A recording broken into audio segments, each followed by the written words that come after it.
आपकी थाली पर सरकार का नया फूड फॉर्मूला और इसके साथ शुरू हो चुका है सियासत का तूफान।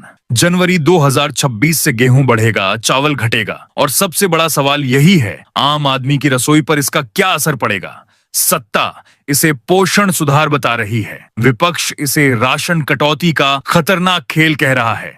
सच क्या है? राहत मिलेगी या बढ़ेगी चुनौती? चलिए थाली की असली कहानी जानते हैं। सरकार ने राष्ट्रीय खाद्य सुरक्षा अधिनियम के तहत जन वितरण प्रणाली में बड़ा फेरबदल करते हुए एक नया फूड फॉर्मूला लागू करने का ऐलान कर दिया है। यह फैसला जनवरी 2026 से असर दिखाएगा और सियासी गलियारों में इसकी गूंज अब भी से सुनाई देने लगी है।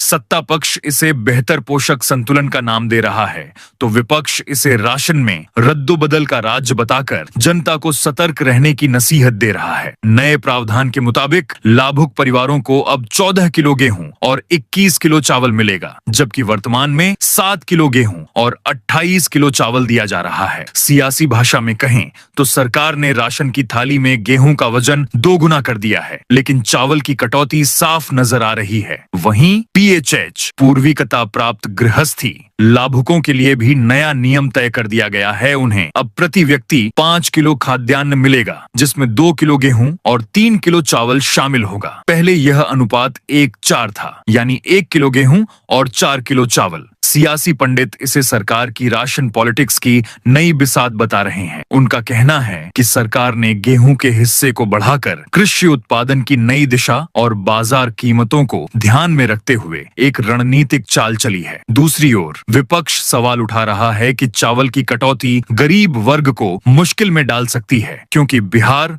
और पूर्वी भारत में चावल पारंपरिक मुख्य आहार है। विभाग का तर्क है कि यह बदलाव संतुलित वितरण और खाद्यान्न की उपलब्धता को ध्यान में रखते हुए किया गया है, मगर जमीनी राजनीति यही कहती है कि राशन का खेल सिर्फ अनाज का नहीं, बल्कि नाराजगी और संतुष्टि का भी होता है। इसलिए 2026 का नया राशन फॉर्मूला अभी से राजनीतिक बहस का केंद्र बना हुआ है। कहीं इसे जनहित का फैसला कहा जा रहा है, तो कहीं इसे थाली की तस्कीन में तंगी बताया जा रहा है। बहरहाल एक बात तय है, राशन की राजनीति हमेशा रोटी और वोट दोनों पर असर डालती है, और इस बार भी इसकी आग सियासी मंचों पर तेजी से भड़कने वाली है। तो दोस्तों, सरकार का नया राशन फॉर्मूला किसकी थाली भरेगा और किसकी चिंता बढ़ाएगा, ये फैसला अब आपके अनुभव और आपकी रसोई तय करेगी। सियासत अपनी जगह है, लेकिन असली बात वो है जो आम आदमी महसूस करता है। आप बताइए, ये बदलाव आपके घर के लिए राहत है या नई परेशानी?